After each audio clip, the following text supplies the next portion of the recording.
Donc, voilà. Alors, je souhaite la bienvenue à M. Marcellet. C'est à vous. Merci beaucoup. Merci, Mme Tremblay. Merci, M. Boucher. Pour vous dire, je t'ai accompagné pour cette conférence de la secrétaire générale de notre organisation, Mme Julie Baillargeon-Lavergne. Alors, Julie, tu peux peut-être juste, pour que le monde puisse s'identifier. Bonjour tout le monde. Bonjour. Alors, Julie est avec moi à mes côtés depuis le tout début de mon arrivée au curateur. Donc, ce qu'elle va dire, ça va être probablement pas mal mieux que moi. Alors, vous pouvez vous fier entièrement à ses propos. Alors, on a toujours dans une organisation une personne qui est notre bras droit, hein, qui est plus forte que nous, puis qui prend le relais lorsqu'on dit des niaiseries. Alors, Julie va jouer ce rôle-là comme elle le joue depuis le début. Blague à part, écoutez, ça me fait plaisir d'être avec vous. Je pense que vous êtes vraiment au cœur de notre loi parce que je suis convaincu que cette loi-là qu'on va vous expliquer va assurément vous plaire dans son approche, dans la façon qu'on l'a préparée et qu'on l'a présentée à l'Assemblée nationale. On a, je vous dirais, à peu près 45 minutes, 50 minutes de présentation. Puis on va vous laisser peut-être un 15-20 minutes, 20-25 minutes là, de questions si vous avez des questions. Alors, je vous invite à conserver vos questions pour la fin pour qu'on puisse y aller rondement dans les présentations. Bon, alors écoutez, tout le monde sait, je présume, connaît le curateur public ou à tout le moins son organisation que par le nom, mais je vais quand même rapidement vous dire c'est quoi le curateur? Bien, c'est un organisme qui existe depuis 1945. Alors, pour les plus vieux d'entre vous, comme pour moi, c'est à l'ère de Maurice Duplessis que l'organisation a été créée. C'est une des premières organisations qui a été constituée par le gouvernement du Québec. Alors, c'est vraiment, on fait partie des anciens comme organisation. Il y a plus maintenant de près de 800 employés dans notre organisation. Notre siège social est à Montréal, puis on a des bureaux dans 11 villes. Parmi ces 11 villes-là, il y a dans 4 villes qu'on a une division territoriale, donc un bureau plus important, Québec, Longueuil, Montréal, Saint-Jérôme. Alors, voici pour un tour de piste rapide. C'est quoi notre rôle? Bien, d'abord, c'est d'accompagner les tuteurs et les curateurs privés, donc ceux qui ont été nommés au sein de la famille de la personne représentée. Nous, on les accompagne pour aider à ce qu'ils fassent leur job correctement. Puis l'autre côté de notre rôle, c'est qu'on surveille leur administration aussi. Alors, ils nous produisent des rapports annuels là, pour qu'on puisse, une espèce de reddition de compte, pour qu'on puisse voir qu'ils procèdent avec une saine administration du patrimoine des personnes représentées. Deuxième rôle, on agit en dernier ressort comme tuteur ou curateur public. Lorsqu'il n'y a pas de membre de la famille qui est disponible pour agir comme tuteur ou curateur privé. Et là, on joue le rôle d'un tuteur au même titre que le tuteur privé. Ça veut dire qu'on s'occupe de tout. Évidemment, du patrimoine, de la personne, de son bien-être. On a c'est ce qu'on appelle les curatrices déléguées chez nous, on a autour de 140, qui ont des personnes dont ils sont responsables et qui voient au bien-être de chacune de ces personnes-là tout au long de l'année. Et troisième rôle, on a un rôle de sensibilisation auprès de la population des régimes de protection, puis de l'ensemble des actions qu'on peut faire au quotidien. Alors, c'est un peu ce qu'on fait aujourd'hui avec vous, mais avec une couleur un peu différente parce qu'on a un nouveau projet de loi qui est adopté, puis je vous le rappelle, qui va être en vigueur à compter de juin prochain. Donc, tout ce qu'on vous a dit, tout ce qu'on va vous dire aujourd'hui, c'est que ça va être en vigueur à partir de juin prochain.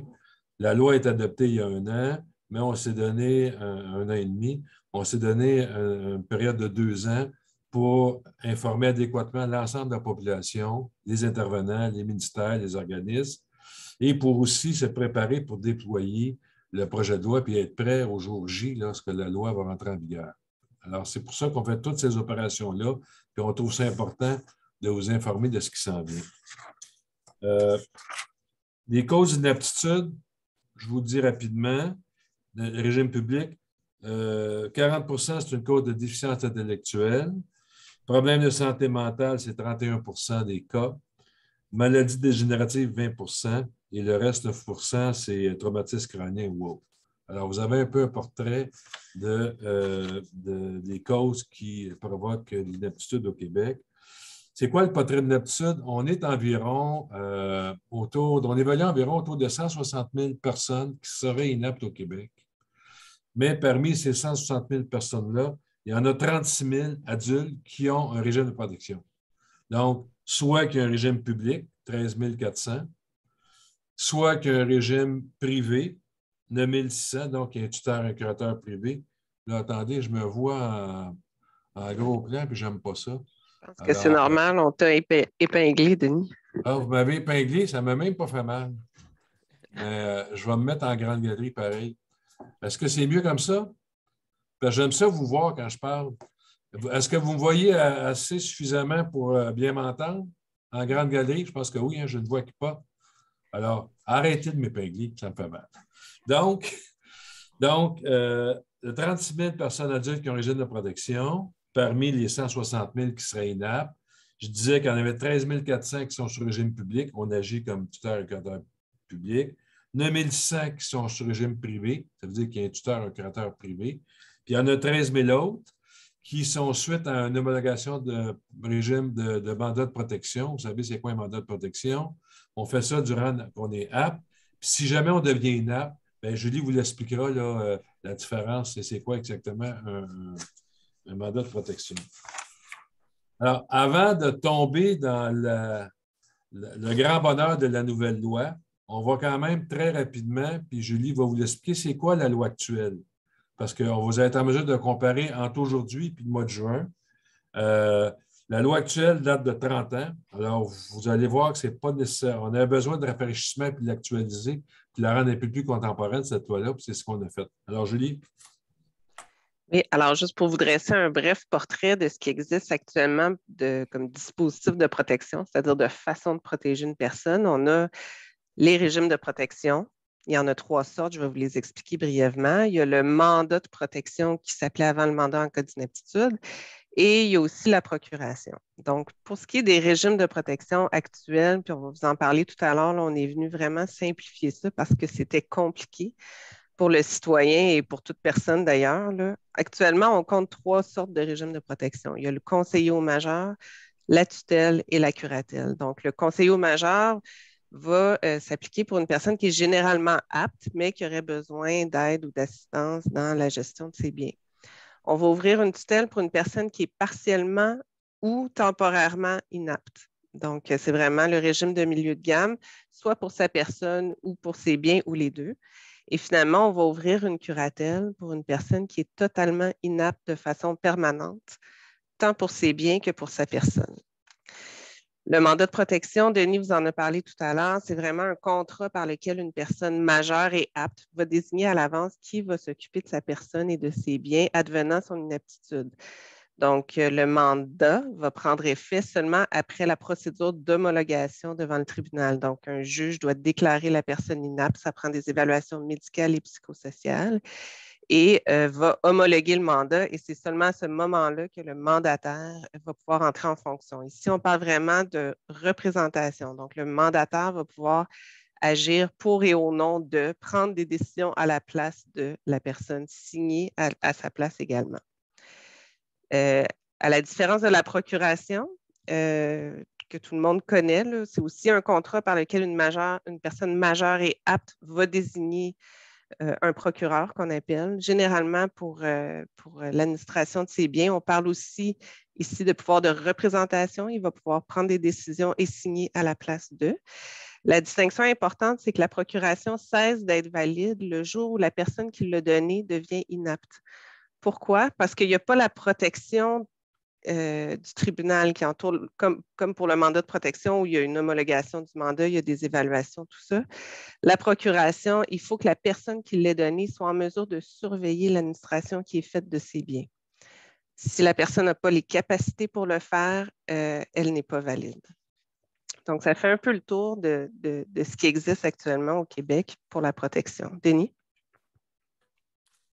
Alors là, on va rentrer vraiment dans la deuxième étape de la présentation, qui est la loi qui va rentrer en vigueur au mois de juin. Alors, on s'est mis à la table, notre planche à dessin pour rédiger avec la justice le projet de loi qu'on va vous présenter, on s'est d'abord établi des principes, des objectifs qu'on voulait atteindre par cette révision-là. Donc, on s'est établi des objectifs, mais aussi on a consulté les groupes communautaires, les organismes, les ordres professionnels, les ministères organismes, parce que ce qu'on voulait, c'est répondre ou arriver avec un projet de loi qui répond aux attentes de la population pour être sûr que ça vienne coller aux besoins de la population. Alors, c'est quoi les objectifs? D'abord, on voulait répondre aux nouvelles réalités par cette loi-là, aux nouvelles réalités socio-démographiques. Vous savez, c'est un secret pour personne, là, le vieillissement de la population, c'est une donnée qui est récente, qui, il y a 30 ans, ça n'existait pas.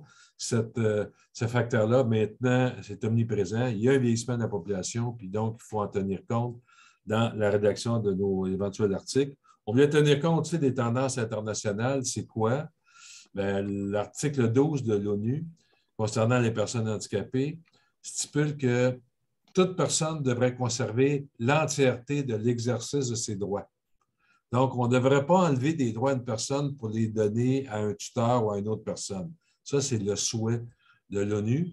Le Canada et le Québec ont cautionné cette orientation-là, mais en disant qu'il peut y avoir, dans certaines circonstances, des cas où une personne a besoin d'avoir un représentant parce que pour le protéger adéquatement, tout en préservant au maximum ses droits, mais il y a des cas où c'est vraiment nécessaire. Troisième objectif, c'est qu'on voulait, parce que ça n'existe pas actuellement, on voulait donner une alternative au régime de protection. Des fois, c'est peut-être tuer une mouche avec un canon d'ouvrir un régime de protection pour une personne qui a certains besoins, mais que de déclarer une personne inapte puis de lui nommer un tuteur, un curateur, presque à tout jamais, parce qu'une fois qu'un régime est ouvert, c'est un peu difficile, ça se fait, mais c'est un peu difficile d'obtenir une main levée. Donc, on voulait avoir une mesure alternative qui n'est pas un régime de protection, qui est une mesure qui va venir pallier à aider une personne qui a certaines difficultés. Ça, on l'appelle dans la loi la mesure d'assistance. C'est une mesure forte dans la loi. Vous allez avoir de la documentation. Je pense qu'Éric a dû vous envoyer des feuillets et tout. C'est assez bien expliqué. Alors, tout ce qu'on vous dit aujourd'hui, vous allez recevoir ça dans la documentation. Vous allez aussi pouvoir aller sur la page web du curateur public. Vous allez pouvoir aller sur la page Facebook aussi. Vous allez avoir les capsules de Kim Thuy qui expliquent tout ça. Alors, vous avez une panoplie de documentation qui va vous permettre de retrouver nos propos, mais prendre le temps une fois qu'on vous donne cette foule d'informations-là aujourd'hui en 3 quarts d'heure, vous allez pouvoir décanter ça avec les documents. Lisez ça avant de vous coucher, c'est parfait. Pas besoin de somnifères, ça va vous permettre de dormir tranquillement et en toute douceur. Mais c'est quand même des dossiers fort intéressants. Alors donc, ce qui est bien important comme objectif, on s'est dit, là, on va essayer, quand on a un cas, quand il y a une personne qui a besoin de support, de regarder d'abord ses forces plutôt que de regarder ses faiblesses. On va regarder ses forces, pourquoi? Parce qu'on voulait, puis c'est ce qu'on a fait dans la loi, on veut faire en sorte qu'une personne puisse conserver le maximum de l'exercice de ses droits civils. On n'y enlèvera pas des droits si ce n'est pas nécessaire de le faire. La loi actuelle, comme elle est faite, c'est plus difficile parce que, vous savez, c'est la tutelle ou la curatelle. C'est plus difficile de venir moduler un régime de protection. Je ne dis pas que ça ne se fait pas, mais ça s'est fait dans 4 % des cas. Alors, on voulait vraiment, dans chaque cas, prendre la situation d'une personne, voir quel droit elle pourrait conserver, ne pas lui enlever pour rien, puis de faire en sorte d'établir un régime en fonction de ses forces. Et l'autre objectif qui sous-tend tout ça, on veut évidemment par cette loi-là, favoriser l'autodétermination, favoriser l'autonomie d'une personne, être à l'écoute de ses volontés et de ses préférences. Vous allez voir que cette loi-là change tous les paradigmes de la loi actuelle en mettant la personne qui fait l'objet d'une demande de protection au centre de cette demande-là. Et on regarde d'abord les besoins de cette personne-là en faisant fi de, comment dirais-je, on n'est pas là pour nommer une personne en remplacement de cette personne-là pour administrer ses biens puis pour gérer sa personne. On va le faire si c'est nécessaire. Alors donc, favoriser son autonomie, respecter ses volontés, respecter autant que faire se peut ses préférences, puis de faire en sorte aussi que cette personne-là, on puisse conserver le maximum des droits sur sa tête. Évidemment que, comme autre objectif, on s'était dit, bien, il faut, dans l'analyse de tout ça, qu'on puisse voir de mettre des mesures, quand ça sera possible de le faire, pour prévenir davantage les abus et la maltraitance.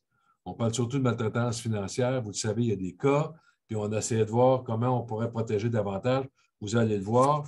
Quand Julie va vous parler notamment du mandat de protection et des dispositions qui ont été rajoutées dans la loi qui donnent une protection supplémentaire au mandant, donc à celui qui donne le mandat à une autre personne et qui est devenu inapte d'être bien protégé. Alors voilà, ça c'est les objectifs. Première, en fait, il y a 3 ou 4 mesures majeures qu'on va vous expliquer aujourd'hui. Le reste, je vais vous laisser le loisir de le lire dans la documentation. Mais première mesure importante, forte, c'est la mesure d'assistance. Ça s'applique à qui? D'abord, avant de dire ça s'applique à qui, pas d'intervention judiciaire, il n'y a pas de requête à la cour pour faire ça. C'est une mesure, ce n'est pas une requête, ce n'est pas un régime de correction. Pas de requête à la cour, sans frais quand vous allez direct sur le site web du curateur. Pas de rapport psychosocial, pas de rapport médical. Déjà là, je mets à table, là, on est vraiment dans un autre domaine. Là. On est vraiment dans une mesure d'assistance. Alors, à qui ça s'adresse? Bien, ça s'adresse à toute personne qui a certaines difficultés. Là, je ne parle pas d'aptitude ou d'inaptitude. Une personne qui a certaines difficultés, une personne qui comprend, mais a quand même des limites d'appeler, par exemple, un ministère pour se faire expliquer telle chose. C'est compliqué. Elle a besoin d'aide. Elle aimerait ça qu'une personne puisse l'appeler à sa place à un organisme, à une banque, à un ministère. Donc, une personne qui a certaines difficultés et qui est en mesure, cette personne-là, de manifester sa volonté d'être assistée dans ses décisions. On parle d'assistance, on ne parle pas de représentation. Donc, une personne qui est en mesure de manifester son intérêt d'être assistée, puis une personne qui est en mesure d'identifier un assistant. Donc, il faut que cette personne-là, qui a certaines difficultés, soit capable d'identifier son assistant et d'exprimer pourquoi elle veut une mesure d'assistance et qu'elle comprend pourquoi. Alors, ça, c'est les personnes qui sont susceptibles de demander une demande d'assistance. Je suis convaincu qu'en entendant ces principes-là, vous pensez déjà à des personnes qui ont peut-être une difficulté d'allocution et qui ne peuvent pas s'exprimer aisément. Pensez à tous les proches aidants de ce monde qui les aident ont certaines difficultés. On ne parle pas d'inaptitude, certaines difficultés. Puis faire en sorte que s'il y avait un assistant qui pourrait les aider, bien, ça serait amplement nécessaire, sans être obligé, comme on le fait aujourd'hui dans certains cas, d'ouvrir un régime de protection, de déclarer une personne inapte, alors que ce n'est pas vraiment d'inaptitude. Je ne sais pas si vous voyez la nuance, mais c'est important de l'avoir. Et donc, c'est pas mal plus respectueux de la personne, hein, parce que moi, si mon père a besoin d'assistance et il y a certaines difficultés, bien, c'est pas mal plus aisé de dire à mon père, bien, je pense qu'une mesure d'assistance, papa, je pourrais t'aider, puis je pourrais appeler au ministère du Revenu, puis appeler à la santé, puis appeler, etc. Puis je pourrais te donner l'information, puis tu décideras, hein, parce que c'est toi qui décides, tu décideras quelle orientation ou quelle action tu décides de poser, parce que dans la mesure d'assistance, l'assisté conserve l'entièreté de ses droits.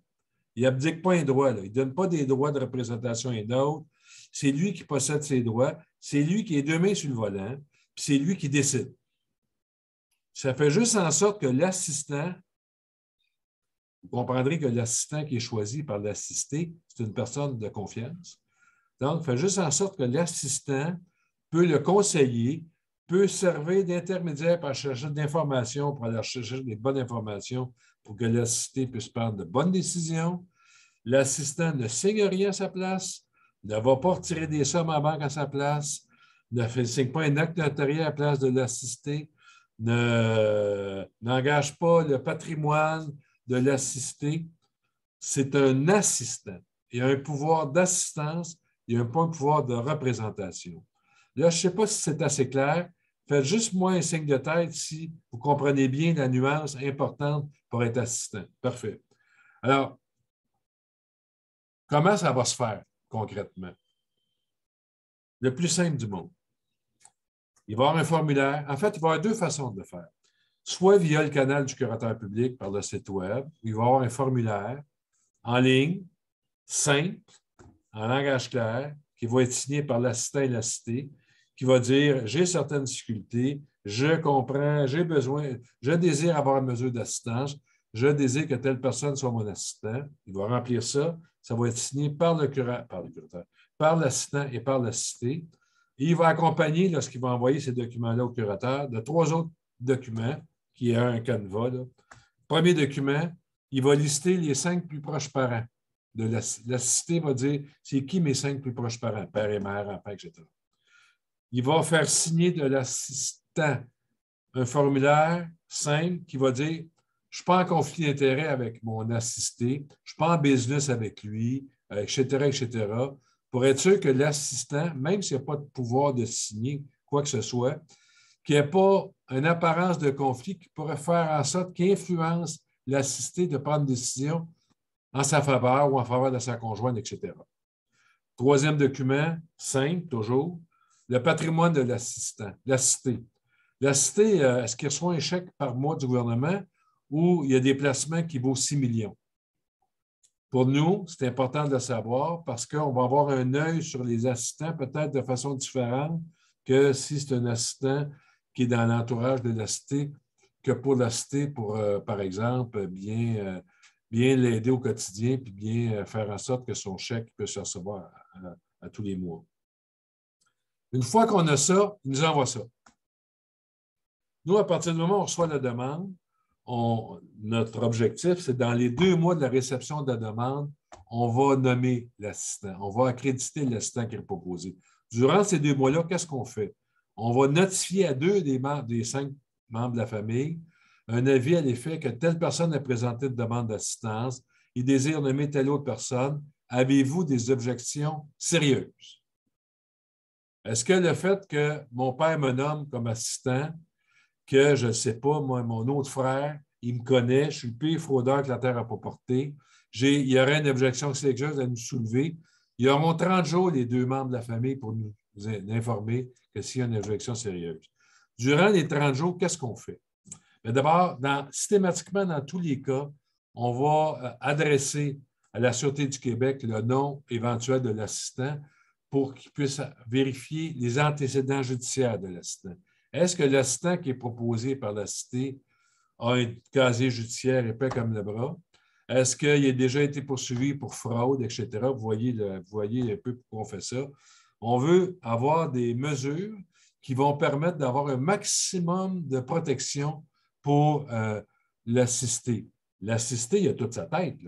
L'assisté, il a juste certaines difficultés, mais quand même, on veut quand même lui donner un environnement qui va lui permettre, quand il couche le soir, il dort tranquille.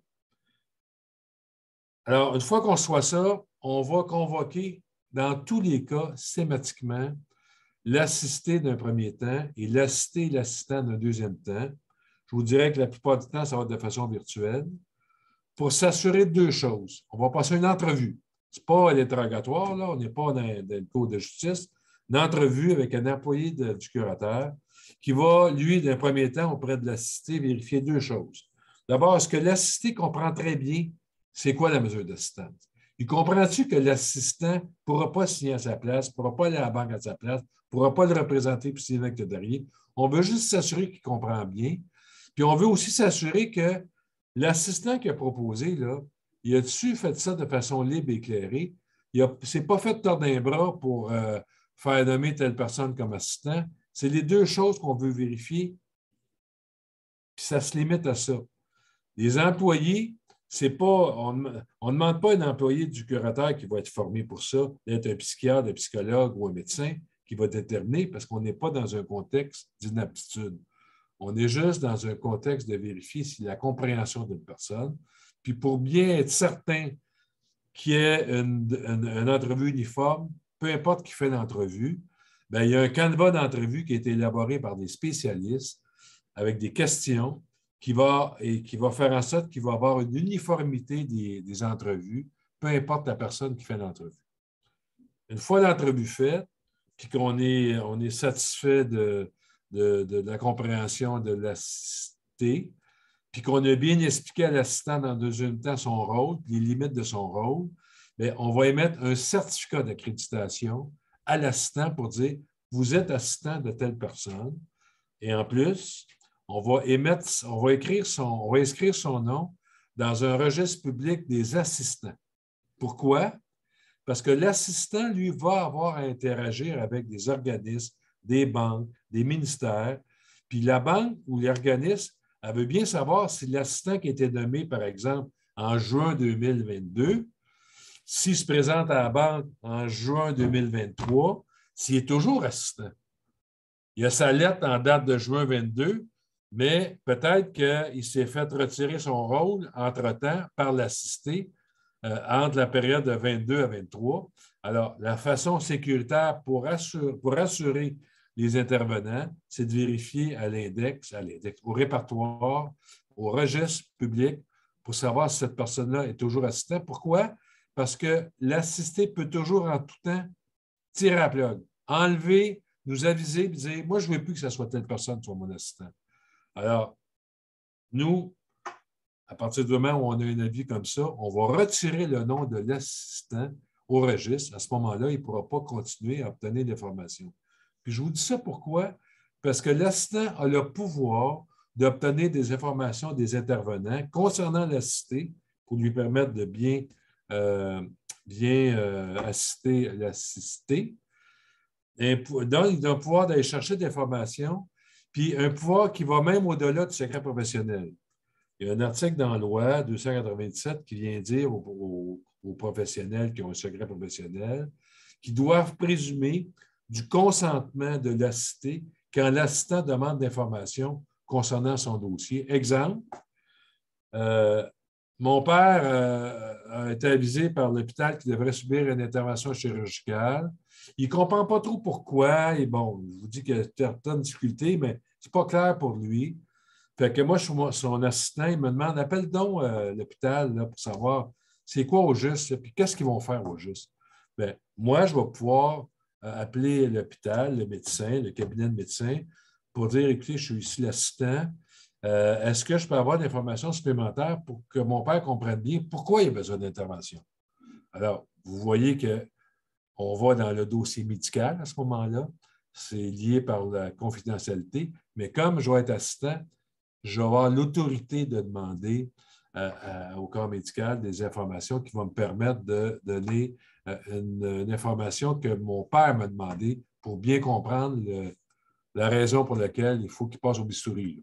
Alors, il y a aussi la mesure d'assistance. Je vais rapidement. La mesure d'assistance a une durée de vie de 3 ans. Alors, à tous les 3 ans, si mon père m'a nommé, devra me renommer pour une autre période de 3 ans. Pourquoi on fait ça? Parce qu'aujourd'hui, il y a certaines difficultés. Peut-être qu'il y a des maladies dégénératives, Alzheimer, par exemple, type 1, type 2, il n'y a pas de problème. Mais si mon père, dans les 3 années qui suivent, que ça augmente sa maladie, peut-être que c'est peut-être un régime de protection qu'il va avoir besoin à ce moment-là. Mais on ne veut pas y en donner un régime de protection si ce n'est pas nécessaire. Moi, je vais y conserver ses droits, mon père. Là. Je ne veux pas qu'il abdique ses droits. Puis vous comprendrez très bien qu'entre une mesure d'assistance puis un régime de protection, quand je vais annoncer à mon père, moi, si je me fie à la loi aujourd'hui, si je veux intervenir auprès des tiers, papa, il faut que tu me nommes tuteur. Il faut qu'on fasse un conseil de famille puis qu'on te déclare inapte. C'est pas mal pas le fun, ça, pour un père. C'est pire qu'il dit qu'on y enlève son permis de conduire. Là. Puis qu'après l'entrée en vigueur de la loi, on dit on peut faire une mesure d'assistance, je ne pourrais pas signer à ta place, je ne pourrais pas aller à la caisse, à la banque à ta place pour tirer des sommes, mais je vais pouvoir t'aider, par exemple, à chercher de l'information. Puis je vous dis, là, je suis convaincu que dans la majorité des cas, ça va être suffisant. Puis pas de tribunal, pas de frais, pas de rapport psychosocial, pas de rapport médical. On est vraiment en voiture dans la mesure d'assistance. Là. Alors, donc, je vous disais qu'il y avait 2 façons de faire. D'abord, via le curateur ou via le conseiller juridique de la cité, notaire ou avocat. Où le notaire et l'avocat, au terme de la loi, on leur a permis de faire les mesures, les approches préalables. Alors, il va aider son client à remplir le formulaire. Il va aider son client à acheminer le formulaire au curateur public. Il va procéder au canevas à l'entrevue de son client et de l'assistant. Avec le même canevas d'entrevue, il va y avoir une formation accréditée des notaires avocats pour que ce soit uniforme, que ce soit devant un employé du curateur ou devant un notaire ou un avocat. Puis une fois qu'il a fait l'entrevue, il va nous envoyer un procès-verbal de l'entrevue pour dire j'ai effectué l'entrevue avec M. Untel qui nomme telle autre, qui suggère de nommer telle autre personne. Je confirme que M. Untel, la cité, comprend très bien la portée de sa demande et que l'assistant a été choisi délibérément par la cité.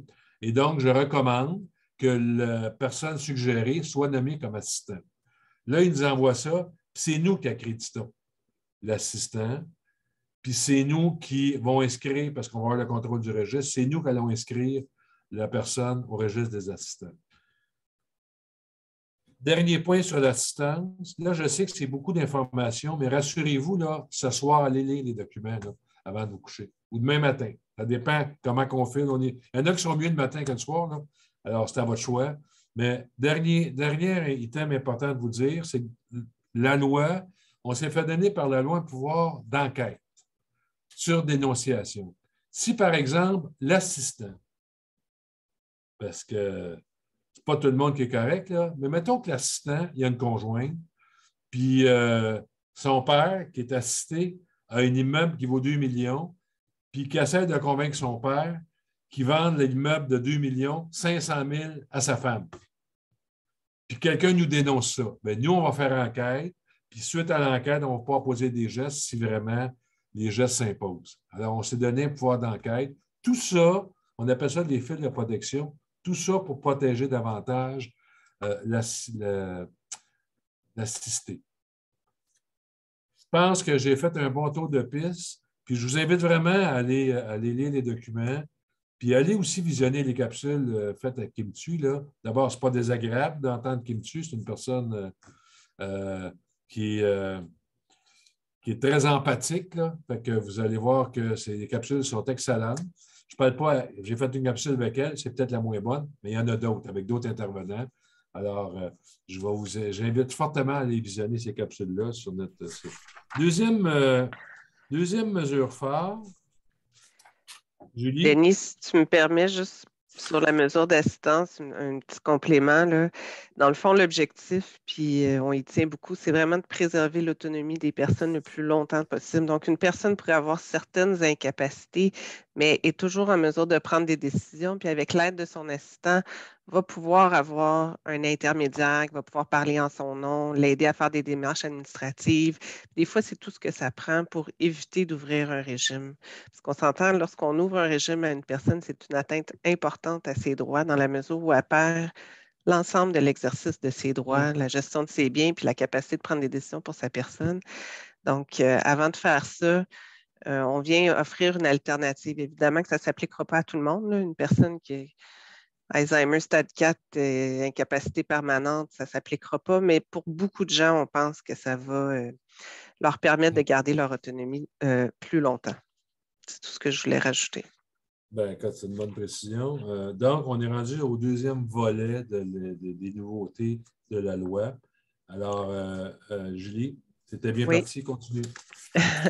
Alors, comme je vous l'ai dit tout à l'heure, on est venu vraiment simplifier les régimes de protection. Actuellement, il y en a 3 et la ligne n'est pas souvent si claire entre l'inaptitude partielle, totale, permanente, temporaire. C'est bon, les médecins se positionnent, mais ce n'est pas toujours si évident que ça.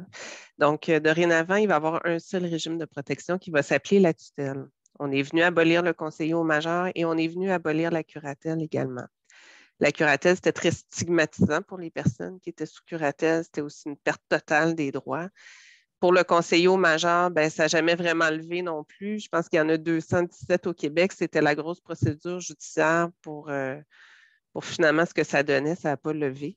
Donc, un seul régime, la tutelle, qui devra être modulé selon les capacités des personnes. Donc, chaque fois, lorsque le travailleur social, médecin, va évaluer la personne pour ouvrir un régime de protection, il va devoir se poser la question, quels sont les actes qu'elle peut encore faire seule? Et on ne va pas lui retirer les droits lorsque ce n'est pas nécessaire de le faire. Si la personne est encore capable de gérer son salaire, par exemple, de voter, de signer un bail ou ces choses-là, là, on est venu faire quelques grandes catégories là, pour pas qu'il y ait 36 millions de sortes de tutelles, évidemment, là, mais on vient imposer à l'évaluateur de se positionner sur les capacités de la personne.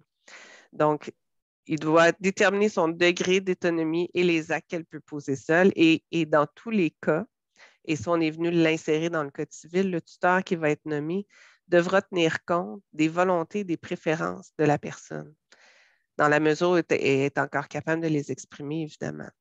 Et la faire participer à la prise de décision, si possible également. Donc, pour la tutelle, ça fait un peu le tour. On a travaillé très fort avec l'Ordre des travailleurs sociaux pour venir finaliser les nouveaux formulaires et préparer les formations pour être prêt à l'entrée en vigueur en juin 2022. Veux-tu que j'enchaîne avec la représentation temporaire, Denis? Oui, vas-y, mais vas-y rapidement sur la représentation temporaire parce que ça s'applique pas.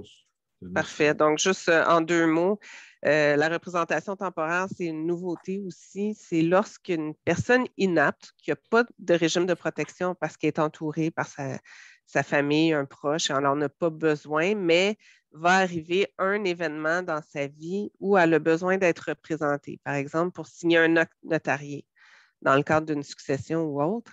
Ben là, elle n'a pas la capacité juridique d'aller signer cet acte-là. Aujourd'hui, on est obligé d'ouvrir un régime de protection pour nommer un tuteur qui va pouvoir signer l'acte à sa place. Et comme Denis le disait tout à l'heure, généralement, ces régimes-là demeurent à vie.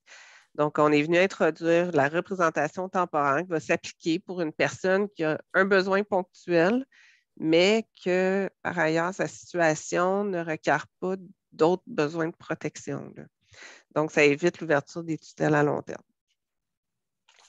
En gros, c'est ça. Oui, vas-y, le mandat. Le mandat de protection. Alors, le mandat de protection, la nouveauté, il y a 2 nouveautés importantes dans le mandat de protection. Actuellement, lorsqu'un mandat est homologué, donc suite à l'inaptitude ou la survenue de l'inaptitude du mandant, il faut faire une procédure en homologation au tribunal, donc rapport psychosocial, rapport médical, puis le tribunal statue sur l'inaptitude du mandant. Et ce n'est qu'à partir de ce moment-là que le mandataire, nommé dans le mandat de protection, peut commencer à agir comme mandataire. Actuellement, il n'y a aucune obligation pour le mandataire de dresser un inventaire d'ouverture. Hein? Lorsqu'il rentre en fonction, il n'est pas tenu légalement de dire c'est quoi les actifs, le patrimoine du mandant.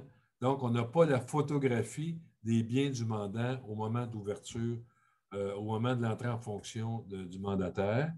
Puis, en plus, le mandataire, théoriquement, au terme de la loi, il n'y a pas d'obligation de faire une reddition de compte ponctuelle à un tiers.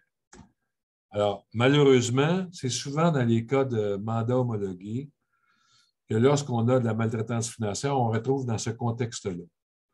Parce qu'il n'y a pas de reddition de compte à faire à personne. Évidemment que les mandataires ne sont pas tous du monde croche, là.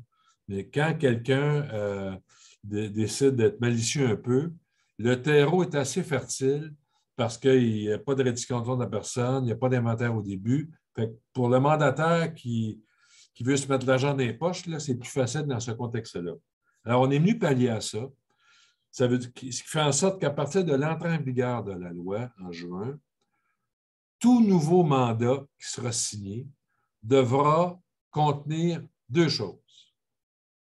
D'abord, ça sera clairement exprimé que le mandant, lors de l'entrée en fonction, donc après l'homologation, devra dresser un inventaire des biens du mandat, pas le mandat, je me suis trompé, là, que le mandataire, celui qui exerce les pouvoirs suite à l'homologation, devra dresser un inventaire d'ouverture de l'ensemble des biens du mandant pour être sûr de savoir, d'avoir une photo au début de son entrée en fonction, puis évidemment qu'à la fin, au décès du mandant, bien, il y aura un inventaire de fermeture. Et là, on va pouvoir comparer. On va pouvoir comparer entre les deux.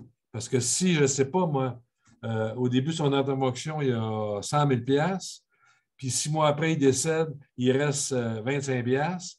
Bien là, on va se poser des questions. Mais là, aujourd'hui, comme il n'y a pas d'obligation d'avoir un mandat d'ouverture, souvent, on n'a pas en mesure de comparer et d'avoir une vérification de sa gestion. Donc, première chose, inventaire du début obligatoire. Deuxième chose, dans tous les actes ou dans tous les mandats de protection, le mandant devra obligatoirement prévoir un tiers à qui le mandataire devra rendre compte ponctuellement durant sa gestion. Alors, vous voyez là qu'il y a deux nouvelles mesures qui vont protéger davantage.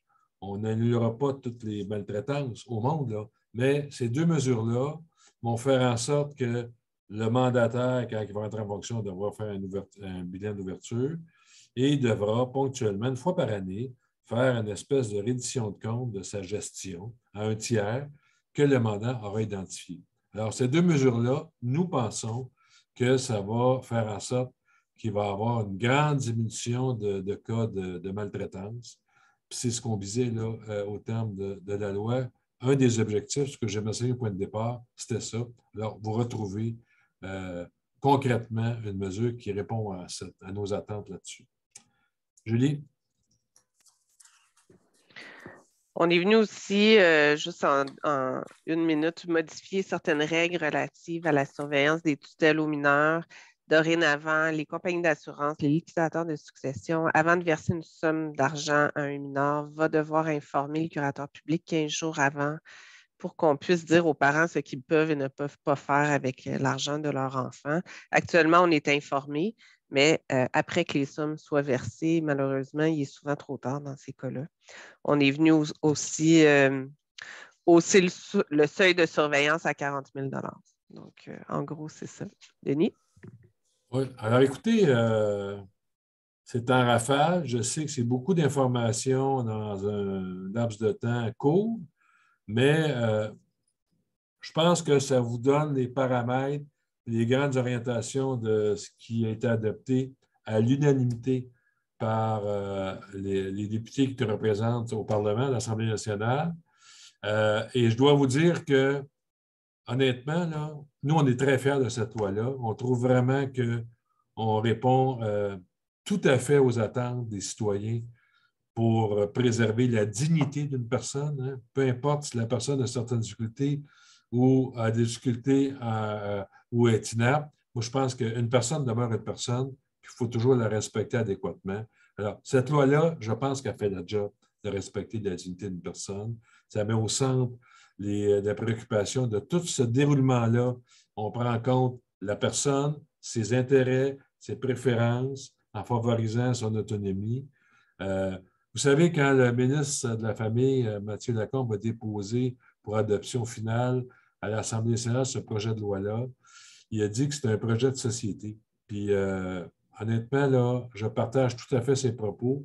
On a changé par cette loi-là vraiment les paradigmes de l'approche qu'on fait aux personnes représentées, aux personnes qui sont en situation de vulnérabilité. Alors, la période de questions est ouverte, Mme Boulet. Il y a quelques mains levées. Je peux peut-être les tu peux diriger. peut-être gérer ça, mais je vois Mme Boulet. Votre micro, Mme Boulet. On ne s'habitue pas, hein, je le sais. C'est pas moi qui avais levé la main la première, mais ma question porte sur les gens qui sont actuellement sous tutelle ou sous curatelle. Dans quelle mesure les modifications que vous avez apportées au niveau de la nouvelle loi vont les concerner à compter du mois de juin? Est-ce que quelqu'un qui est actuellement sous tutelle ou curatelle va pouvoir se prévaloir ou bénéficier des nouvelles mesures? Écoutez, votre question est excellente. Je vais vous donner une étoile. la vie est bien faite parfois, hein? Et la loi actuelle prévoit des rapports psychosociaux, des révisions de rapports psychosociaux et médicaux de façon ponctuelle, dépendant des... Et lors de l'entrée en vigueur de la loi, évidemment, le régime de curatelle n'existera pas. Alors, tous les curateurs seront des tuteurs, mais avec les pouvoirs qu'ils ont actuellement. Et lors de la révision des rapports, bien, il sera révisé en conséquence des dispositions de la nouvelle loi. Alors, si le rapport était dû pour être révisé, je ne sais pas, moi, en septembre 2022, bien, entre-temps, le tuteur, qui était peut-être curateur avant, va conserver, va avoir les mêmes pouvoirs de représentation, mais ils seront révisés selon la nouvelle version de la loi, donc avec un rapport du travailleur social, en considérant les nouvelles dispositions de la loi, puis en essayant de voir si on peut rapatrier des droits qui étaient entre les mains du tuteur, les rapatrier sur la tête de la personne qui est représentée. Alors, ça va se faire de façon... ça va couler, là. Ça va se faire de façon correcte. Il n'y a pas d'autres dispositions transitoires vraiment qui nous ont obligés d'être bien créatifs. C'est que ça va se faire lors de la révision des rapports. Peut-être y aller en ordre de main levée. Michel Carpentier. Monsieur... Oui, bonjour. Oui, Michel, je vous vois. Oui, bonjour. Ma question est, quand vous avez parlé tantôt des mesures d'assistance, en fait, avant d'accréditer quelqu'un, vous dites on va parler avec la Sûreté du Québec pour vérifier s'il y a un dossier criminel et ces choses-là. Mais ça va se faire en ligne, ça, M. Carpentier. Là. On envoie le nom, puis ils nous font une recherche au primitif, puis dans leur dossier, puis ils nous disent c'est beau ou c'est pas beau. Oui, c'est parce que je voulais aller juste un petit peu plus loin. Est-ce que vous allez aussi aller au dossier de crédit, à solvabilité ou ces choses-là? Non, parce que ce n'est pas nécessaire. L'assistant n'est pas investi de pouvoir. Nous, on ne regardera pas la capacité financière de l'assistant. L'assistant. Je vous dis, je m'excuse, je vous interromps, juste mon point, pourquoi je vous dis ça. Je suis sur le bord de la faillite, moi, là. Ouais. Et je serais tenté de le convaincre pas mal plus fort de me verser un petit peu d'argent, comprenez-vous, de m'aider. Et c'est un petit peu en ce sens-là. Parce qu'il y a bien des gens qui n'ont pas nécessairement de dossier criminel, puis ils n'ont rien au primitif, puis ils peuvent avoir d'autres tendances là, qui justifieraient. C'était un peu cette question-là. Très sage, votre question. Il faut toujours avoir à l'esprit que la personne qui a certaines difficultés, c'est elle qui choisit de nommer une autre personne comme assistant. Habituellement, c'est une personne à laquelle elle a confiance. C'est un proche. Ce n'est pas un étranger. Alors, on présume, à juste titre, je pense, qu'on présume à juste titre que la personne qui va choisir une autre personne, c'est une personne à laquelle elle a confiance, qu'elle connaît son environnement. Puis, je vois mal une personne qui sait d'avance que la personne est bourrée de dettes et sur le bord de la faillite. Mais ça peut être une personne qui est sur le bord de la faillite puis qu'elle est tout à fait correcte, cette personne-là. Là. Hein? Parce que c'est pas tout le monde qui font faillite qui sont des personnes qui sont croches. Des fois, il y aurait des circonstances, je ne sais pas, moi, n'importe quoi, que ce n'est pas nécessairement toujours de la faute d'un comportement de la personne concernée. Fait que, pour répondre à votre question, c'est un tiers de confiance que l'assisté va nommer. Il faut toujours se rabattre à ça. Puis, écoutez, nous, en entrevue, là, évidemment que moi, je ne poserai pas de questions. C'est moi qui fais l'entrevue, je ne ferai pas tout certain, sur la capacité financière de l'assistant. Moi, je ne poserai pas de questions là-dessus.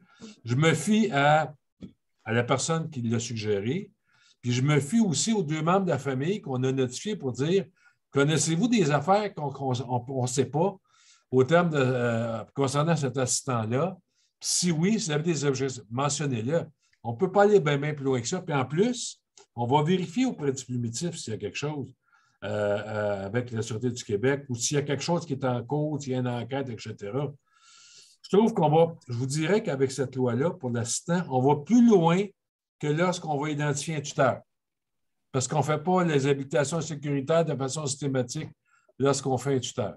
Alors, moi, je pense que l'assisté est super bien protégé au maximum dans la façon de faire. Là. Je ne sais pas si je réponds bien à votre question ou ça vous satisfait.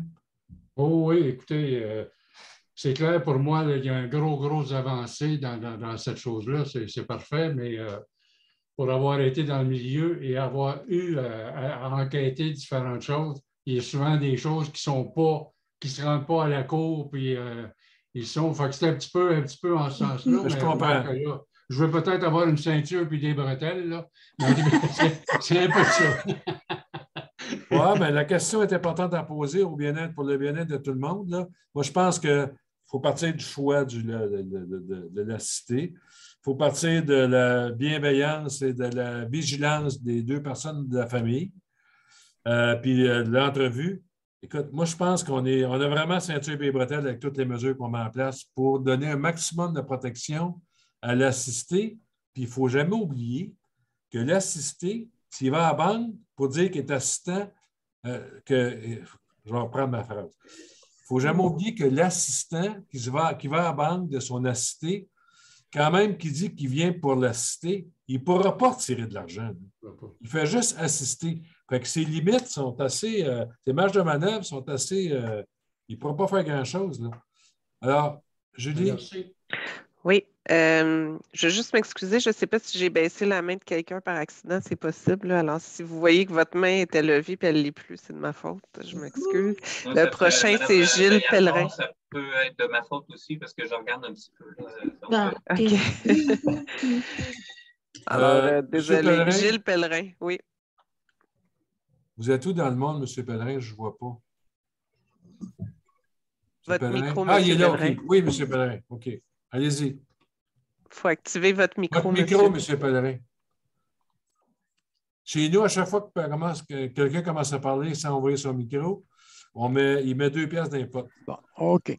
Bon, la question que je me pose, c'est est-ce que cette loi-là s'applique, je ne sais pas si j'ai bien compris, là, à une famille qui a une mésentente et la personne ne veut pas prendre quelqu'un de sa famille pour s'occuper de ses affaires? Moi, je vous dirais que une personne qui a certaines difficultés, il a le choix de nommer qui il veut.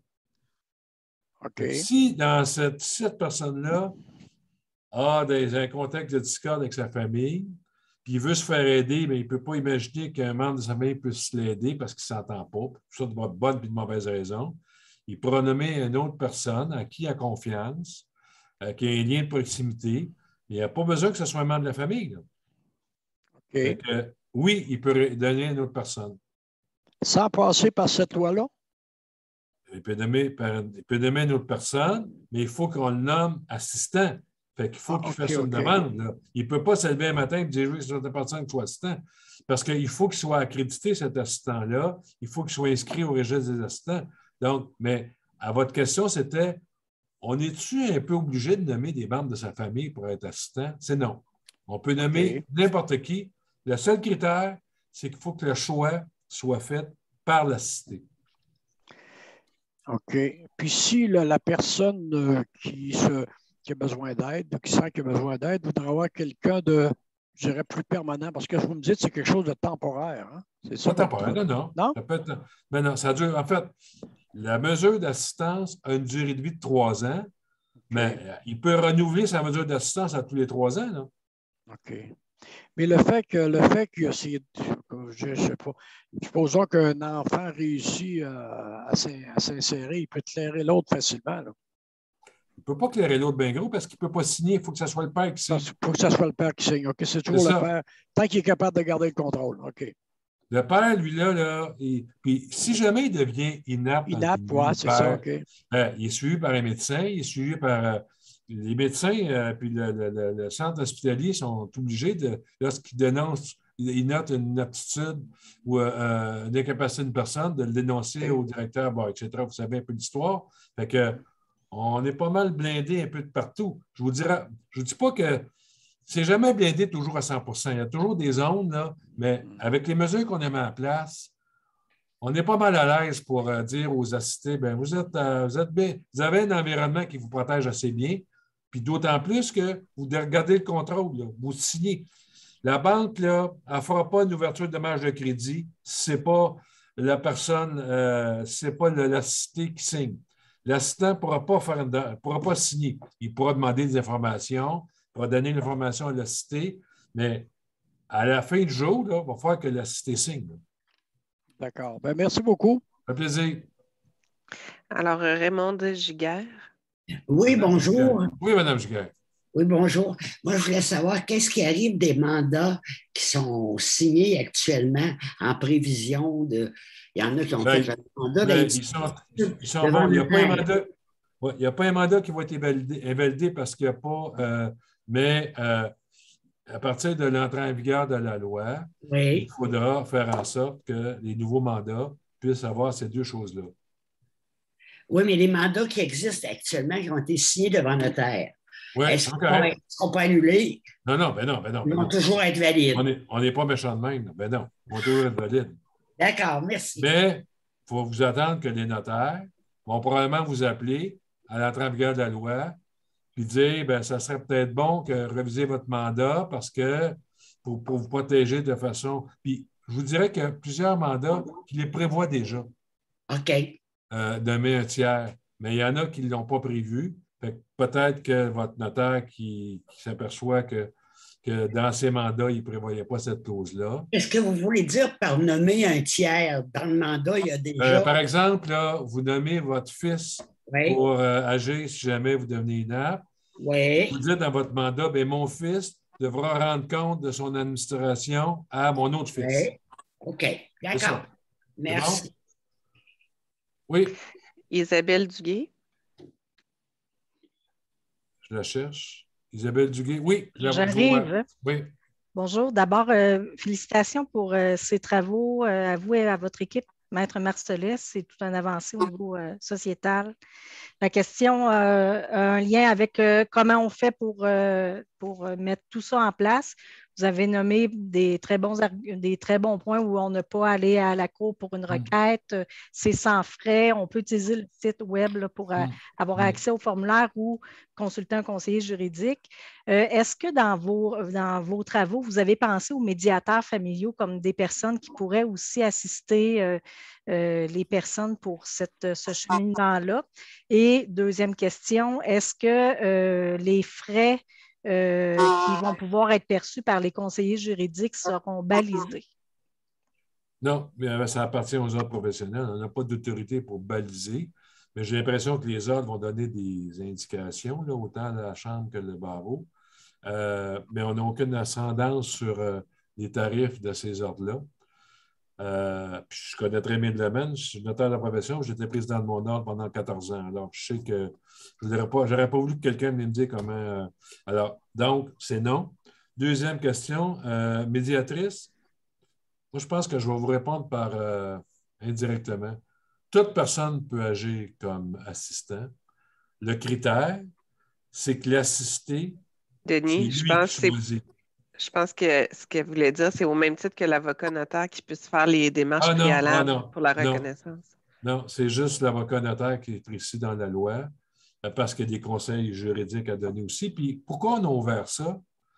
Parce que on est bien conscient qu'il peut y avoir des citoyens que passer une entrevue avec une personne étrangère, un employé du curateur, ça les intimide, ça les indispose et tout. Puis on a dit, pourquoi pas que son notaire ou son avocat, il y a une proximité avec son client. Puis à ce moment-là, ça serait un choix. Je vous dirais que c'est la même chose pour le mandat de protection. Là. Vous pouvez faire votre mandat de protection par le site web du curateur, mais vous pouvez aller devant le notaire et l'avocat, devant le notaire surtout, pour aller faire votre mandat de protection. Alors, on trouvait qu'il fallait qu'il y en ait pour tout le monde, mais c'est un choix du citoyen. Puis évidemment, si le citoyen choisit aller devant un notaire et un avocat, il va y avoir des frais professionnels pour le rôle qu'il va jouer. Puis comparativement, même chose pour le mandat, s'il fait via notre site web, il n'y aura pas de frais. Mais c'est un choix qui appartient aux citoyens. L'important, c'est de donner la possibilité à tout le monde de choisir. C'est ça qu'on a fait pour la loi. Je peux quand même juste ajouter qu'on doit rencontrer l'aide juridique pour voir s'il y a une possibilité de faire couvrir par l'aide juridique pour les personnes admissibles là, les mesures préalables à l'assistance. Mais ce n'est pas statué encore, mais on est en discussion. Parce que l'aide juridique, pour statuer, il faut d'abord que la loi soit en vigueur. Oui, bien sûr. Elle n'est pas en vigueur. Fait on a une rencontre, je pense, que dans les prochaines semaines avec eux. Je trouvais seulement que les médiateurs familiaux étaient quand même bien positionnés justement dans la connaissance qu'ils ont au niveau des dynamiques familiales. Ouais. Donc, c'est une crainte pour la population d'avoir des personnes bienveillantes autour de nous. Donc, je trouvais que c'était une cohorte de personnes qui aurait pu être intéressante. Vous avez tout à fait raison. Je vais prendre la balle au bon. Je dis la même chose à l'Autorité des marchés financiers, puis les planificateurs financiers, puis tout ça, qui ont des clients, puis qui connaissent leurs clients. Je vais dire, je vous recommande, parce qu'ils m'ont demandé, on peut-tu agir comme assistant auprès de notre client? Je dis, non. J'ai dit, l'apparence de conflit, là, on ne peut pas conseiller des placements et être assistant, là. Mais j'ai dit, par exemple, si vous notez que votre client, ou même chose pour vous en cas de la médiation, vous notez que les personnes qui vont devant vous ont une certaine difficulté, qu'il serait peut-être intéressant de leur suggérer que peut-être la mesure d'assistance, pour eux autres, ça pourrait les soulager. Bien, vous avez un rôle de conseil, là. Puis ça, vous pouvez jouer le rôle-là. Puis j'ai dit même chose au planificateur, puis j'ai dit même chose aussi aux avocats pour notaires. Les gens qui sont devant vous, vous les connaissez, vous savez un peu leur état. Ben, les gens qui dénotent. Moi, je me souviens, j'avais parlé à quelqu'un qui était président d'un ordre professionnel, puis au début, il y a peut-être 2 ans. Puis il dit, moi, j'ai mon frère qui dit, il est quand il dit, il ne comprend pas ça, puis il manque quelques outils dans son coffre à outils. Fait que je voudrais intervenir puis gérer sa carte de crédit parce que, puis là, quand j'appelle la Vidéotron, ben, je ne suis pas mandaté. Fait que là, c'est trop compliqué de dire, d'expliquer toute la même. Fait que, avec la mesure, il dit, moi, mesure d'assistance, c'est sûr que je vais prendre ça pour moi. Fait que le conseil que vous pouvez donner, médiatrice ou même citoyen, citoyenne, vous avez des connaissances, vous avez des amis, vous savez que quelqu'un a certaines difficultés, dire, by the way, mesure d'assistance, tu ne connais pas ça, mais je vais t'en parler. Peut-être que ça pourrait être le fun pour toi. Ça pourrait être allégé. Des fois, c'est lourd de faire ça tout seul. Puis, il y en a qui ne veulent rien savoir d'être nommé tuteur ou curateur parce qu'ils ne sont pas rendus là aussi, on s'entend. Alors, voilà. Merci. Gilles Fevet. Oui, M. Fevet. Oui, en haut. Votre micro, M. Fevet, c'est 2 piastres de plus. Ça, oui, je vais ouvrir mon micro, excusez-moi. Ah, déjà, j'entends les réponses et vos réponses, M. Marcellet, à tout le monde qui pose des questions. Présentement, il y a une demande introductive d'instance pour l'ouverture d'un régime de protection pour mon épouse qui est atteinte d'Alzheimer. Alors, il y a déjà une première étape, c'est que le notaire a envoyé à tous les gens voir s'ils contestaient. Je pense qu'il m'a expliqué que ce soit moi qui serait le tuteur ou quoi que ce soit. Ouais. Alors, pour une période de 30 jours, jusqu'à maintenant, personne n'a contesté. Mais je me demande à tout ça, les procédures qui vont suivre, est-ce que le curateur va attendre que la nouvelle loi entre en fonction ou ça va procéder? Je vais laisser Julie, qui est pas mal meilleure que moi, est avocate. Je vais faire plaisir en disant qu'un avocate est mieux qu'un notaire, là, mais qui a été, avant qu'elle travaille à mes côtés, avocate au curateur pendant 14 ans. Alors, Julie, tu as plus d'expérience que moi dans les requêtes. Vas-y. Mais je vais rajouter, avant de parler de Mme Julie, je vais rajouter, c'est que présentement, moi, c'est sûr que je regarde toutes les choses à mon épouse puis tout ça. Je m'assure que tous ses comptes soient payés, sa pension en hébergement et puis ses assurances et tout ça. Mais c'est qu'il faut renouveler l'hypothèque de la résidence. Et puis comme moi, j'ai 25 %, ma chérie a 25 % et le conjoint de ma fille a 50 %. À la Caisse populaire, ils sont prêts à attendre après avoir conseillé leur conseiller juridique, d'attendre que tout soit homologué, mais ils n'attendront pas éternellement. Là. Alors, je me demande quand est-ce que ça va développer ou quoi que ce soit. Là. C'était surtout ma question. Oui, si votre dossier n'est pas contesté, puis ça ne semble pas être le cas, puis je ne sais pas c'est dans quel district que vous passez, mais oui. À Québec, oui. À Québec. Donc, la prochaine étape, ça va être, ils vont convoquer une assemblée de parents, d'alliés et d'amis. Oui. Si vous êtes plus que 5, c'est ça. Donc, vous allez être convoqués. Probablement, si c'est déjà passé la date de présentation, elle doit s'en venir prochainement. Est-ce que vous le savez? Ben, c'était jusqu'au 8 octobre. Il y avait eu 30 jours jusqu'au 8 octobre. Ça n'a pas été consulté par personne. Donc, dans les prochaines semaines, vous allez être convoqués à ce qu'on appelle une assemblée de parents, puis les gens vont venir donner leur avis sur qui devrait être nommé. Généralement, il y a consensus, puis le jugement suit sous peu après ça, là. Donc, je ne pense pas qu'il vous reste très longtemps à attendre. Et non, il ne sera pas nécessaire d'attendre l'entrée en vigueur pour ça, là. Évidemment que si votre conjointe a besoin de protection, allez de l'avant. Et puis, ça sera à la réévaluation éventuelle que là, les nouvelles dispositions s'appliqueront. Donc, il n'y a pas de souci. Puis pour votre cas spécifique avec la banque, dès que le régime est ouvert, on va vous mettre en lien avec un employé du curateur public qui va s'occuper de votre dossier puis qui va pouvoir répondre à toutes vos questions spécifiques sur la suite des choses. Mais je vous invite, puis ça s'adresse aussi à tout le monde qui sont avec nous aujourd'hui. Si vous avez des questions dans un dossier spécifique ou plus personnel, peut-être de communiquer avec le curateur public. Là, il y a un service à l'accueil qui va vous donner de l'information. Mais comme il n'y a pas de problème, M. Fevet, là, on a répondu à votre question, là, mais je ne voudrais pas qu'on rentre dans des cas spécifiques, là, parce que d'abord, c'est des cas personnels, puis je ne voudrais pas qu'on partage, là, qu'on donne des opinions devant tout le monde. C'est juste pour ça. Mais on a fait une exception dans votre cas. Ben, merci infiniment. J'apprécie vraiment, vraiment. Et puis, je ne regrette pas d'avoir assisté à ce webinaire. J'espère que vous ne regretterez pas, certain. Il nous reste 3 personnes qui ont la main levée. Je suggère qu'on réponde à ces 3 personnes-là. Et comme le temps avance, on pourra clore la conférence ensuite. Est-ce que vous êtes d'accord avec ça? Oui, mais je rajouterais une 4e personne, Mme Provost, là, qui lève ses mains depuis tantôt, mais sa main n'est pas levée. Fait que là, on a France Tremblay, Pierrette Boulay, Marie-Christine Bellec et Nicole Provost. France, allez-y. Merci. J'ai déjà un mandat d'inaptitude et un mandat d'une procuration. Je voulais savoir l'intérêt, et j'agis déjà à titre d'assistant, mais je voulais savoir quel est l'intérêt pour ceux qui agissent déjà à titre d'assistant de s'inscrire au registre public des assistants. Je ne suis pas sûr que je comprends bien votre question parce que vous pouvez pas agir. Quand on a un mandat d'inaptitude, des procurations, de s'inscrire au registre public. OK, là, je comprends mieux. Donc, vous dites que vous avez un mandat de protection, mais votre mandat, est-ce qu'il est effectif, la personne? Non, il n'est pas effectif. Bon, OK. Mais là, il y a une procuration qui est en. Il y a une procuration aussi. Mais vous pouvez agir par les biais de votre procuration, il n'y a pas de problème. Vous pouvez agir tant aussi longtemps que la personne qui vous a donné. C'est vous qui avez donné une procuration à une autre personne? Non, on m'a donné une procuration. OK. Mais j'agis présentement à titre d'assistant. À titre de procureur ou de mandat. Mais vous pouvez agir sur la procuration tant aussi longtemps, Julie en a parlé tantôt, que la personne qui vous a donné la procuration, elle est apte.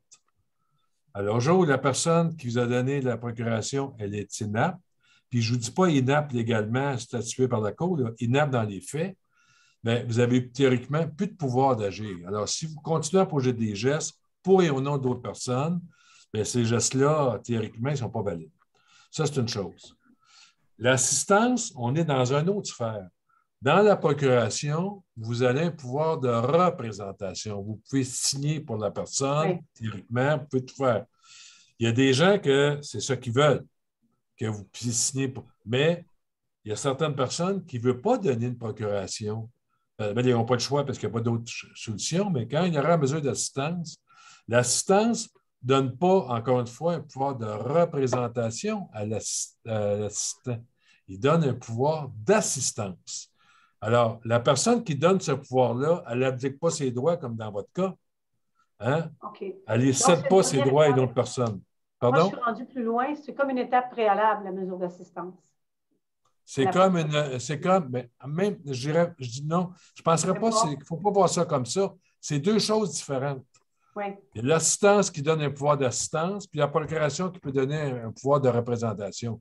Mais je dois vous dire que la procuration dans le monde juridique, c'est toujours un peu fatigant quand on est juriste, que quelqu'un vient agir sur une procuration, parce que, surtout quand on ne la connaît pas, il faut s'assurer que la personne qui a donné la procuration est toujours valide, est toujours apte. Hein?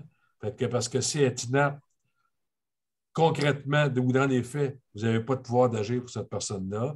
Il y a toujours des drapeaux rouges. On prend toujours ça avec parcimonie une procuration parce qu'il y a toujours un risque, entre guillemets.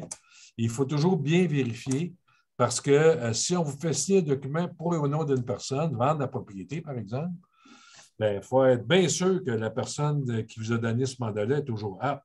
Sinon, la transaction risque d'être nulle. Comprenez-vous? Comme il n'y a pas de registre des procurations, une personne pourrait avoir révoqué une procuration, mais l'autre continue à l'utiliser parce que, bref, c'est quand même un instrument dangereux. Je pense qu'il faut faire attention, il faut avoir plein de confiance en la personne. C'est deux choses. C'est très puissant. Oui, c'est vraiment deux choses. L'assistance puis le procureur, le mandataire, suite à une procuration, c'est vraiment, on est dans deux sphères différentes de pouvoir, là. Représentation puis l'assistance. OK, merci. Ça fait plaisir. Pierrette Boulet. Là, je ne donnerai pas une deuxième étoile. Là. Il y en a une, j'en donne une plus. Premièrement, la personne qui sera sous tutelle, est-ce qu'elle pourra faire un testament, ce qui n'est pas le cas actuellement? Dès qu'on est sous tutelle, on ne peut plus faire un testament. Deuxièmement, les gens qui ont déjà un mandat, c'est-à-dire qui ont déjà fait un mandat, est-ce qu'on peut faire ajouter la clause d'inventaire, de reddition et de tiers à consulter? Julie? En fait, une personne sous tutelle peut faire un testament à condition que ça soit confirmé par le tribunal. Donc, c'est la même règle qui va continuer à s'appliquer. Okay. La personne sous curatelle ne peut pas, effectivement. Comme tout le monde va tomber sous tutelle, alors toutes les personnes sous tutelle vont pouvoir faire un testament à condition que ça soit confirmé par le tribunal. Et pour venir modifier les mandats, je pense que oui, c'est toujours possible de faire des addenda, mais rendu là, c'est peut-être mieux de faire un nouveau mandat. Denis, toi, comme ancien notaire. Un avocat a toujours besoin d'un notaire dans sa vie. Moi, je pense que rendu là, vous allez avoir. Le notaire va suggérer de faire une révision de mandat plutôt que faire un. Souvent, c'est plus simple, ça va risque de coûter le même prix. Là. Fait que vous êtes mieux de faire carrément. Tant qu'à réviser, vous reviserez votre mandat. Puis vous pouvez voir dans votre mandat s'il y a une réduction de compte à. Puis toujours sage. Là. Des fois, ça peut être fatigant de choisir une tierce personne. Tu sais, je nomme ma femme comme mandataire, puis je dis à ma femme, tu feras rapport à mon frère. C'est sûr que ce n'est pas le fun, ça.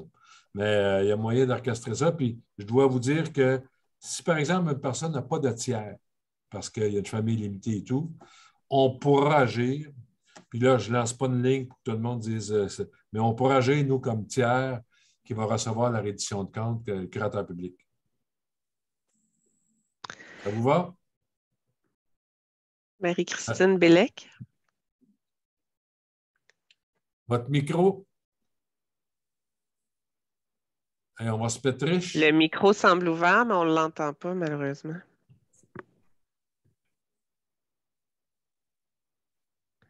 On ne vous entend pas. On ne vous entend pas. Peut-être écrire la question dans le chat, on va y répondre. Peut-être qu'on peut passer. Allez-y donc, peut-être. Non. Non. Alors, Nicole Provost. On finit par vous, Mme Provost, qui veut avoir... Ça fait longtemps merci, vous avez déjà répondu à ma question à un certain point, à savoir que si on n'a pas de tiers, qu'est-ce qui arrive? Ouais. Et l'autre question, c'est que pour les personnes en CHSLD, est-ce qu'on doit, si on fait partie d'un comité, prévenir les familles de tous ces changements? Est-ce que ça va les affecter directement? Si vous nommez un assistant, par exemple? Oui. Ben, moi, je pense que c'est toujours sage lorsqu'on, comme par exemple, je donne la différence, je donne en comparaison, vous nommez telle personne comme liquidateur à votre succession. D'abord, c'est sage de lui en parler pour savoir si ça y tente de faire la job. Mais au même titre que si vous nommez un assistant puis que vous êtes dans une famille où il n'y a pas de problème, bien, je pense que c'est toujours mieux que vous... De toute façon, ils vont le savoir par la notification des deux membres de la famille. Là. Ils vont le savoir de toute façon. Moi, c'est sage de dire à votre famille, écoutez, je pense que j'ai certaines difficultés, j'aimerais ça que telle personne soit nommée assistant. Je vous informe. Bon, tout le monde est d'accord. Ben, ils n'ont pas être d'accord, mais tu sais, c'est juste pour être sûr de faire ça correctement, mais ce n'est pas une obligation. Ce n'est pas une obligation. Chaque cas est jugé par la personne concernée, là, mais si par exemple, vous avez 2 frères, 2 sœurs, tout le monde, c'est le bonheur total à leur famille, puis on sait toujours que vous, c'est votre sœur qui est plus jeune, avec qui vous avez plus d'affinité, puis c'est elle que vous désirez nommer. Puis vous dites à vos 3 autres frères et sœurs, ben, je vais nommer ma plus jeune, là, ma sœur, parce qu'elle va agir pour m'aider, puis elle est plus proche de chez moi, puis bon, etc. Là. Ben, j'ai pas de. Il n'y a pas de directive à vous donner là-dessus, mais c'est toujours mieux quand c'est possible de le faire, de dire aux autres autour qui sont proches de vous et avec qui ça va bien, de dire vos intentions. Je ne sais pas, je réponds bien à vos questions. Je ne peux pas vous donner plus de précision. Oui, mais en même temps, c'est que là, vous parlez des familles. Bon, le cas extrême, c'est que tu n'as pas de famille, puis en plus, tu n'as pas de tiers, parce que, bon, il y a une nombre de raisons, là.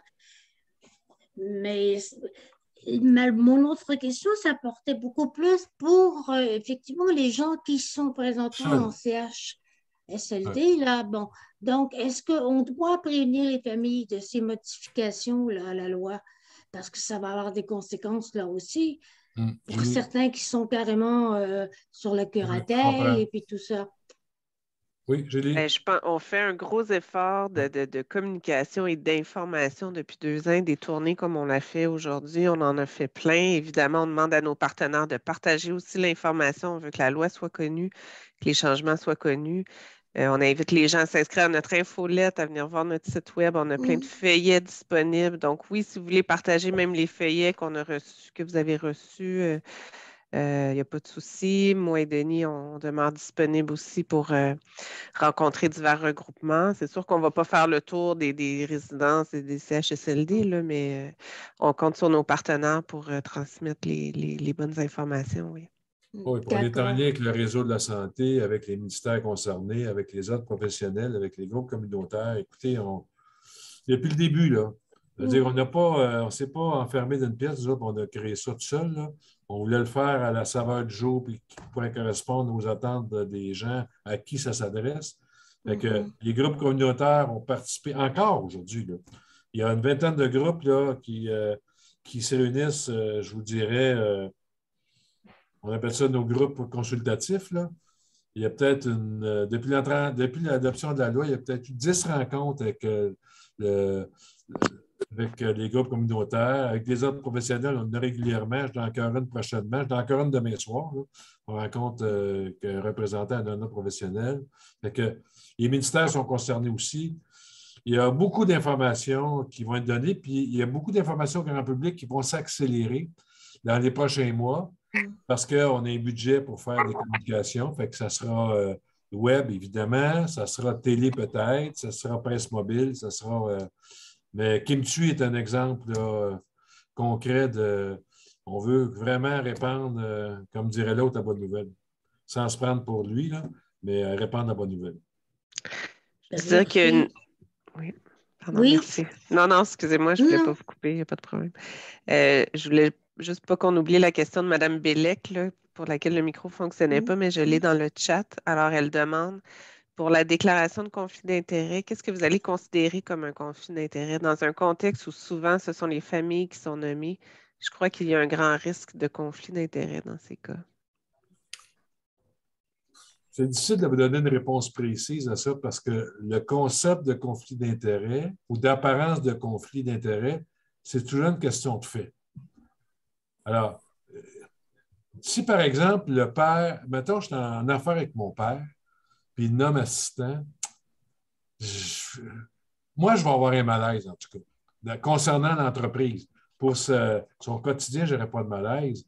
Mais pour l'entreprise, je pourrais spécifiquement dire, bien, je ne te conseillerais pas là-dedans.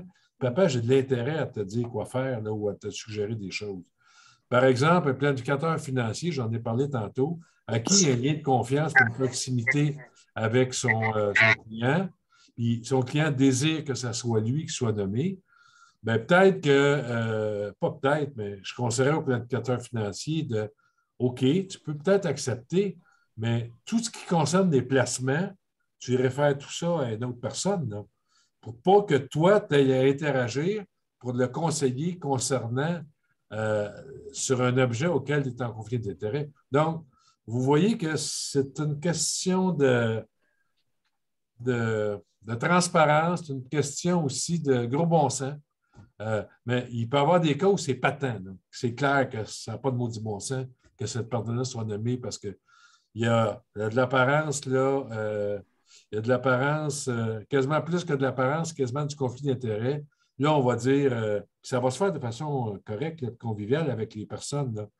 On va peut-être dire en entrevue, mais peut-être que c'est peut-être intéressant, peut-être que pour protéger tout le monde, là, que peut-être ce soit une autre personne qui agisse comme assistant si c'est possible de le faire. Donc, on va faire ça, là, puis je ne peux pas vous parler, je n'ai pas de cas précis parce que la loi n'est pas encore en vigueur, mais ça va être appliqué de façon souple, mais avec une certaine forme de... Il faut avoir une approche déontologique. Il faut faire en sorte que si c'est trop gros, si c'est gros, on va dire non, ça n'a pas d'allure. Puis c'est pas parce qu'un enfant est sur le testament qu'il est nécessairement en conflit d'intérêt. Ça ne l'empêche pas de devenir tuteur ou représentant légal de son père ou de sa mère. C'est le cas de toutes les familles. Donc, juste faire attention à ça. Il y avait un deuxième volet à la question de Mme Bellec. Ça dit de plus, quelles seront les mesures mises en place pour s'assurer que l'État des personnes répondent encore aux critères de la mesure d'assistance, c'est-à-dire qu'ils comprennent, etc. Et excusez-moi, c'est parce que le chat est dur à lire. Et est-ce que les noms vont être retirés du registre? Excusez, j'ai de la misère à voir le chat qui monte et qui descend. Peut-être déjà le premier volet de la question. Répondons, Julie. Et est-ce qu'un assistant peut l'être pour plusieurs personnes? Si oui, son nom est-il lié à chacun d'eux du registre? OK, là, je suis capable de lire. Donc, oui, il y a un maximum de 2 assistants par personne et c'est le nom des assistants ou de l'assistant qui va être inscrit au registre. Évidemment que le nom de l'assisté n'apparaîtra pas. Là. On ne veut pas une liste, un registre de noms de personnes en difficulté. Là. Ça, c'est pour la première question. Et pour s'assurer que les mesures mises en place répondent encore aux critères, c'est pour ça qu'on a mis un délai de 3 ans. Donc, renouvelable aux 3 ans, la personne doit refaire la démarche. Donc, si évidemment, après 3, 6 ans, 9 ans, lors de l'entrevue, on se rend compte que la personne ne comprend plus rien ou vraiment n'est plus capable d'exprimer ses volontés et préférences, évidemment qu'elle ne rencontrera pas les critères. Et si pendant cette période-là de 3 ans, on reçoit des évaluations du réseau de la santé spécifiant que la personne a une aptitude totale permanente et que la cité ne l'aurait pas dénoncé, à ce moment-là, on pourra intervenir aussi. Là. Nous, on a le pouvoir de retirer l'assistance à tout moment, au même titre que la cité l'a. Je pense que ça fait le tour des questions. Je ne sais pas si ça répond, Mme Bellec. Oui, OK. Denis? Tu as ton micro, Denis? Payer 2 $. Alors, écoutez, on est top chrono. Il est 13h26. Ça donne peut-être le mot de la fin à M. Boucher. Oui, je vous remercie beaucoup, Maître Marcellet. Merci à Maître Baillargeon, devrais-je dire aussi, d'avoir pris beaucoup de temps. C'est super. Si jamais il y a d'autres questions, là, Mme Bellec posait des questions, vous pouvez me les envoyer. Là, je verrai à acheminer. Je vous rappelle que sur notre site Internet, l'enregistrement va être là avec tous les documents. Si vous voulez m'écrire que je vous les envoie, je vais vous les envoyer aussi, il n'y a pas de problème. Et puis, pour continuer sur Mme Provost, effectivement, dans votre rôle d'information, c'est pour ça qu'on fait des conférences comme ça. Là. Ça fait partie de votre rôle des comités d'usagers d'information. Puis, le curateur public, c'est un de nos partenaires qui tourne alentour du NSSS, du système de santé. Alors, voilà, et ça met fin. Je vous remercie beaucoup d'avoir été ici en grand nombre. Et puis, je vous souhaite une belle journée. Merci aux conférenciers, merci. Merci à vous. J'espère que ça a été éclairant pour vous. Puis, parlez-en parce que ce n'est pas des choses désagréables à parler à nos proches. Là. Je pense que c'est intéressant que vous puissiez diffuser autant que faire se peut les nouvelles dispositions. Alors, merci à vous. Merci. Merci. Merci sincèrement. Bye. Au revoir. Au revoir.